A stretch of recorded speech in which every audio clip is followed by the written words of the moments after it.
Introducing the Mr. Good Media. Put in the effort. Go the distance. The lend-a-hand man with a plan. Your host for the evening, John Clay.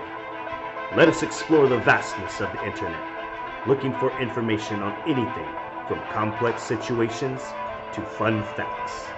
Ladies and gentlemen, turn up your sound and dive with us down the rabbit hole.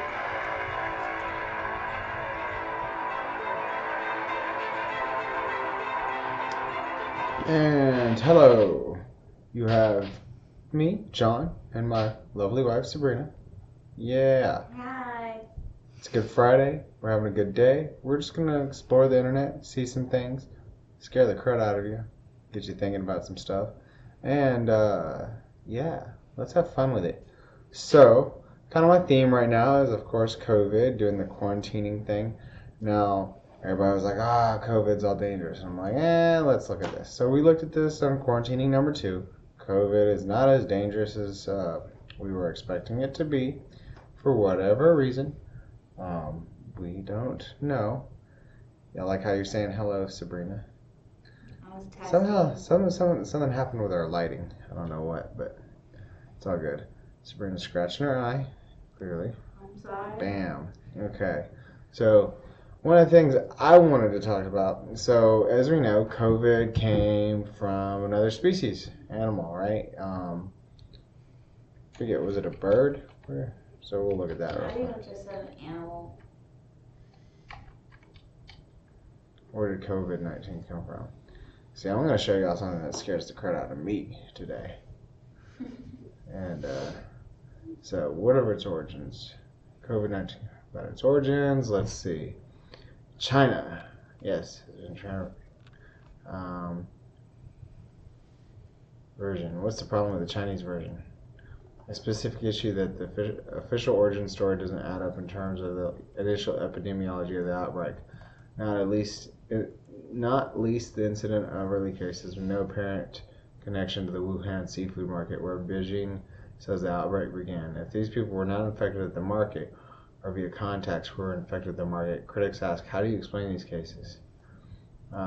2 laboratories in Wuhan studying bat coronavirus have come under the spotlight. The Wuhan Institute of Virology is a biosecurity level 4 facility, the highest for biocontaminant, and the level 2 Wuhan Center for Disease Control, which is located not far from the fish market, had collected bat coronavirus specimens. So did this thing actually come from a bat?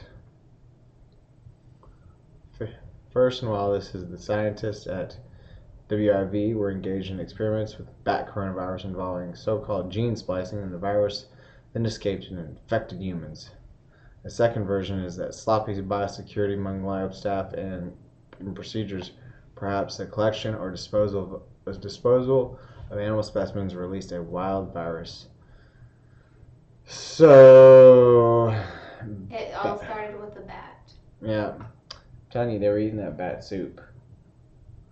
So, bat soup gets No it wonder done. nobody was hung out near the bats underneath the bridges. Okay, so we're saying it started from bats. Now, that being said, I'm going to show y'all something that starts with deer, and it's called chronic wasting disease. Bam.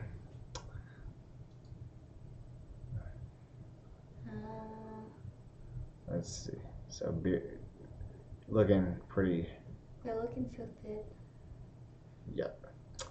So, what does chronic wasting disease do? What you need to know. See, this is what I'm worried about if it starts like transferring over to people. What is chronic wasting disease? Chronic wasting disease is a chronic fatal disease of the central nervous system in mule deer, white-tailed deer, elk, and moose. CWD belongs to groups of rare diseases called transmissible, spongiform, and encephalopathies. These disorders are caused by abnormally folded proteins called prions. Okay, so That's all they have. Let's look at CWD overview. Clinical features of this disease. Note the poor body conditioning yet nice rack. What is it? It's like, look at this fat girl with titties. Sorry. Sorry, I couldn't help it. Note the poor body conditioning yet nice rack. Oh, crazy. Let's see.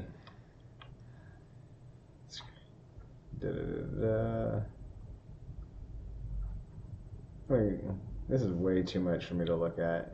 I need just the bare bones of this. I'm not trying to read all that. You need the bare bones. It sends me to the same stuff. It just looks And like, note the poor body condition and nice rack. Sorry, what's up, babe? it looks like they lose a lot of weight and then they die. Oh, no. Yeah, this gets fun. Well, that's just what the pictures are showing. I You can know. only imagine.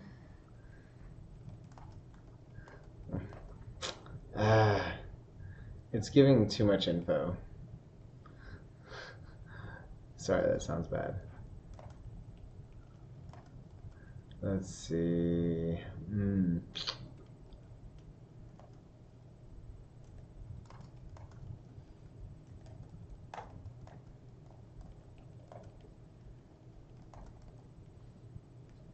Let's see if this will give me. I need like facts, bullet points. That's what I want. Some bullet points.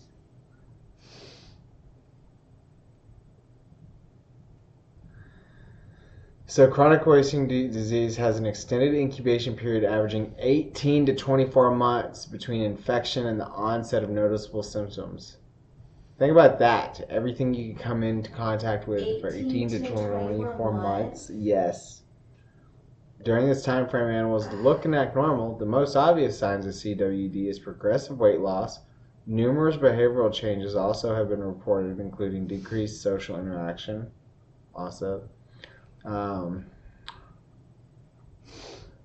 it. I'm not seeing anything that's giving me like bullet points on this. So, have we figured out if this can be transferred to a human? As of yet, no. So there's so many fears out there, so many different things, not just COVID. Oh yeah. Yeah. This chronic wasting disease seems so much worse. Lock yourself up for up to 2 years. No, yeah. So that, oh man, what? I'll go crazy. So they basically like end up losing motor function, and it's like it's transmitted. Yeah, see even here, zombie deer. Hopefully this gives a good. It is probable that even cases of chronic wasting disease associated with consumption with contaminated meat will be documented in years ahead. He said it's possible the number of human cases will be substantial and will not be isolated events. Zombie deer disease. What is it and how could it affect humans? Like mad cow disease. A little bit. It's the same concept as far as the prions go. A little bit different in some other aspects. So just like the COVID-19 is like the flu, just on steroids. Yeah. So basically, you have mad cow and then this. So this is just mad cow on steroids. Okay, so here we go. Symptoms, which can take more than a year to develop, include drastic weight loss, lack of coordination, listlessness, drooling, excessive thirst or urination, drooping ears, lack of fear of people, and aggression. All right. So the disease was first identified in captured deer in the late 1960s in Colorado and wild deer in 1981. All right. Now,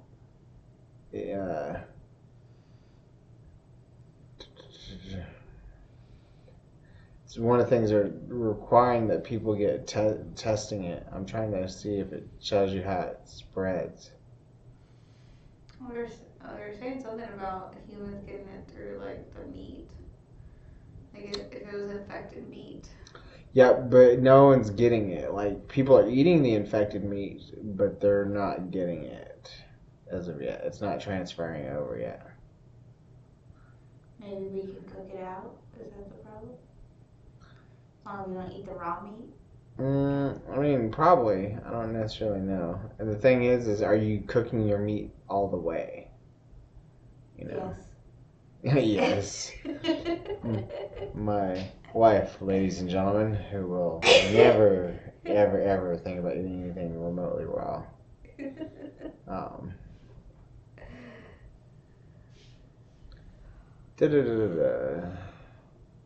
Alicia.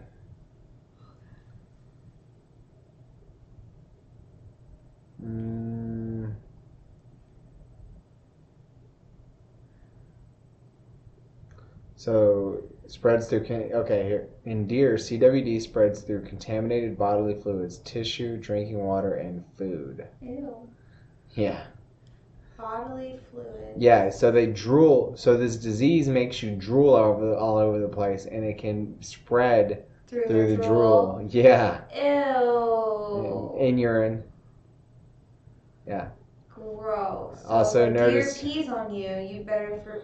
No. Not even worry about the deer peeing on you, right? So for deer, it's transmitted like if a deer goes and pees or drools on grass, and then another deer comes behind it and like starts chomping down on it, you know? Yeah, game over. Oh, poor deers. Yep. Zombie deer disease. Chronic So waste. we all just see some crazy deers here in the next few years. Well, this is where it's at right now. Okay, so don't go to those cities, those states. There's been a case here. You see right there, that one case. One case. Oh no, 3 cases technically in Texas. They're just not in the central Texas area. Well, you have these 2 here, that one there, and then this one there. There's one blended in. Okay. So yeah. USA Today for chronic wasting disease. Okay. Here. Could you imagine spreading something by drooling? Yeah, you do it all the time. You do more than I do. Whatever. This man will fall asleep and automatically just drool. Matt, you don't have to go telling everybody out there. It's for the views, baby. It's for the views. It's for the views. Thanks. My wife, clearly having no shame in selling out. She's like, oh, views, baby, views. Love it. Okay, so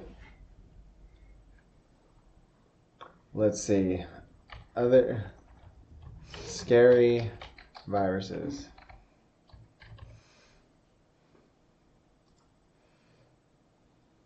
Ooh, the 12 deadliest viruses on Earth. Oh, jeez. I'm sold. There's 28 devastating infectious diseases.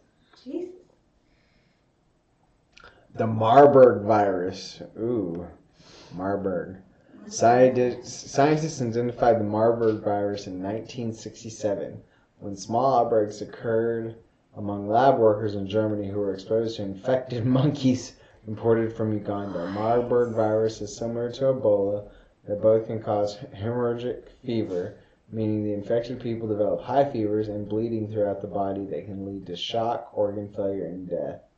The mortality rate in the first outbreak was 25%, but it was more than 80% in the 1998 to 2000 outbreak in the Democratic Republic of Congo, as well as in 2005 outbreak in Angola. Ebola. Ebola. Ebola. We've heard of Ebola before. The Ebola this, Ebola that. Ebola is spread through contact with blood or other bodily fluids or tissue. Word. Nasty. The outbreak underway in West Africa began in early 2014 and is the largest and most complex outbreak of the disease to date, according to the WHO. So there must be an outbreak of Ebola right now. Oh, goodness. Rabies! Of course. Who got the rabies? Although rabies vaccines for pets, which were introduced in the 1920s, have helped make the disease exceedingly rare in the developed world, this condition remains a serious problem in India and parts of Africa. It destroys the brain. It's really, really bad. It destroys the brain, and it's a really, really bad disease. We have a vaccine against rabies, and we have antibodies that work against it, rabies. So if someone gets bitten by a rabid animal, we can treat this person, she said. However, she said, if you don't get treatment, there's a 100% possibility you will die. Like, you're gonna die. Oh, gosh. And there's HIV. HIV. We all know what HIV is. In the modern world, the deadliest virus of all may be HIV. It is still one that is the biggest killer, said Dr. Amesh Adaja, an infectious disease physician and spokesman of the Infectious Disease Society of America. An estimated 32 million people have died from HIV since the disease was first recognized in the early 1980s. The infectious disease that takes the biggest toll on mankind right now is HIV. Powerful, what? 95% of new HIV infections occur in low and middle income countries. Yep. Wow. Smallpox. Yay. You want some smallpox? No. In 1980, the World Health Assembly declared the world free of smallpox, but before that, humans battled smallpox for thousands of years, and the disease killed about 1 in 3 those it infected. It left survivors with deep, permanent scars and often blindness. Sounds like a hantavirus? What the? What? The next one. How do you pronounce that? The hantavirus. First gained wide attention in the U.S. in 1993 when a healthy young Navajo man and his fiancée living in the Four Corners area of the United States died within days of developing shortness of breath.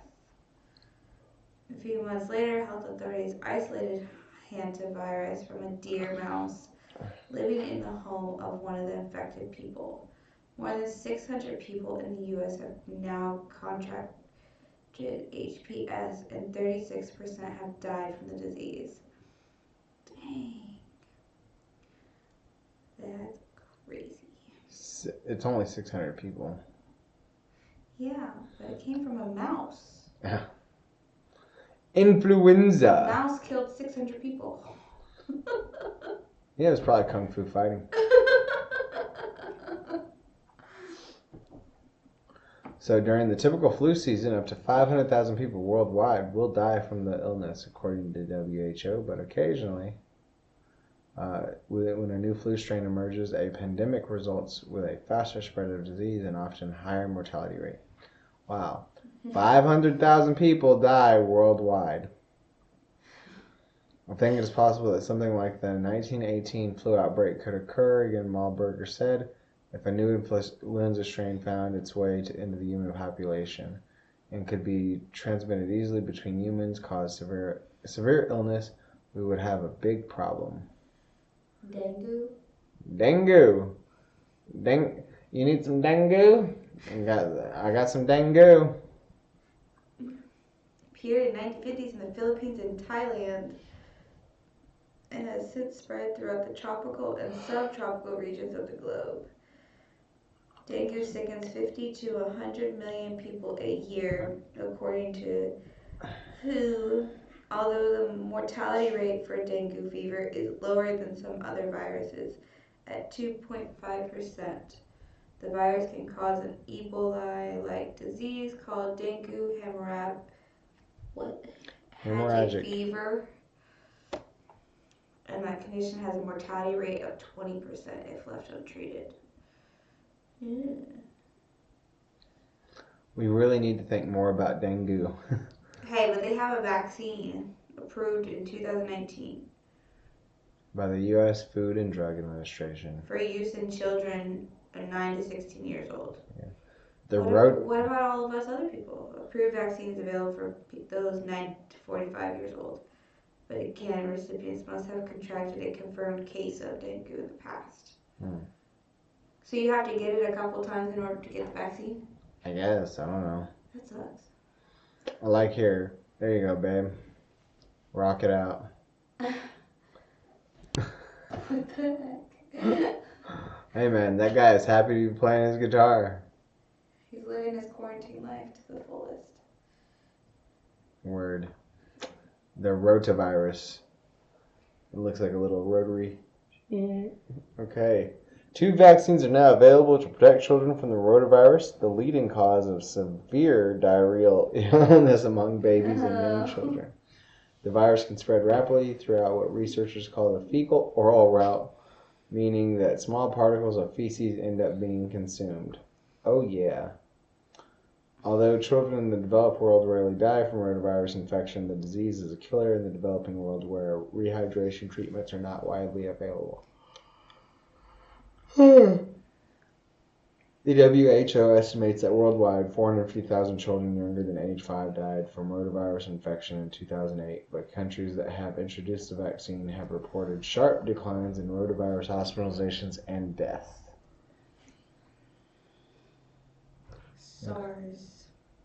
SARS.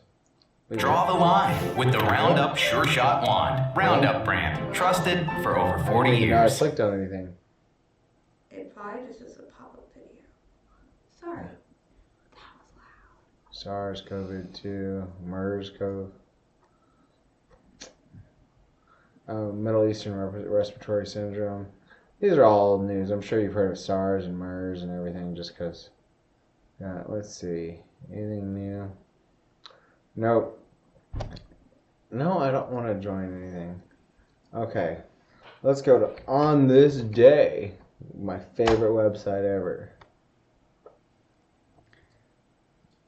May 1st. U.S. general strikes for 8-hour working day begins in 1886. Why is it giving me April? I don't know. No, April.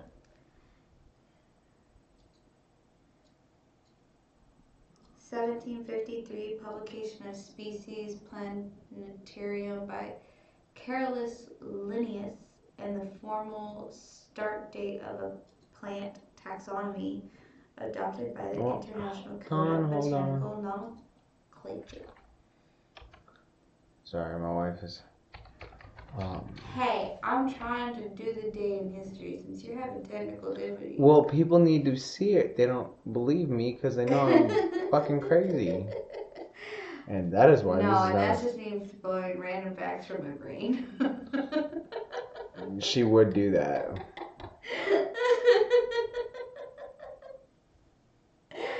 Yeah, you enjoyed... Just play with your hair, baby. Just keep playing with your hair. I will. Okay. So, we're ready?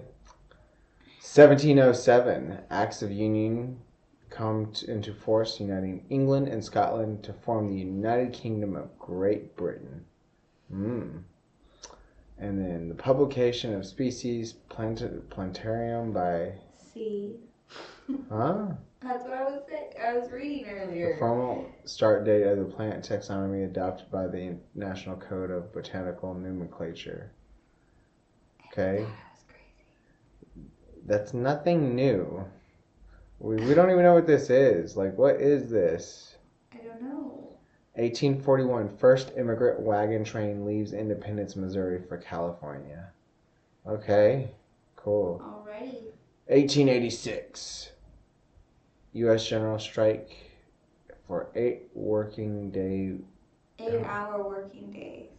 U.S. general strike for 8-hour working day begins. Okay, so in 1886 they wanted an 8-hour working day. Word. Empire State Building opens in New York City in 1931. Cool. Wow. 1786, Amadeus Mozart's opera The Marriage of Figaro premieres in Vienna with Mozart himself directing. So Mozart was around in the 1700s. Pretty awesome. Yeah. In 1941, Citizen Kane, directed by Orson Welles and starring himself, Joseph Cotton, and Dorothy Carnegie, premieres at the Palace Theater in New York City. Good deal. Okay, so that's in our On This Day. So, Day in history. May 1st, 1886, trying to get that 8-hour working day. Empire State Building, 1931. We learned something new. My brain is growing. Don't you understand? Okay. So, hope you learned some crazy stuff today. Hope you enjoyed yourself and had a good time. As you Don't can be see, too scared to go out in the world. I did. I went out, did some things. It's crazy out there. Not really. Pretty back normal, except for people still wearing masks. Like, I'm going to catch this. Like, you weren't going to catch something else. As you can see, there's other things out there besides COVID-19. Remember to wrap it before you use it. Oh, goodness. Just kidding. But if you want to, you can come train with us. We'll be glad to work with you. I don't think that's open yet. Hit us up in a week. Or set it up for a week, should I say. And if you want some cool clothing, we'll be glad to hook you up with that. Customized apparel. Of course, we have this podcast. And out there trying to help the community in the world, doing our thing wherever we can. And so, y'all have a great rest of your day. And we will talk with y'all lovely folks later. Appreciate it greatly. Bye-bye.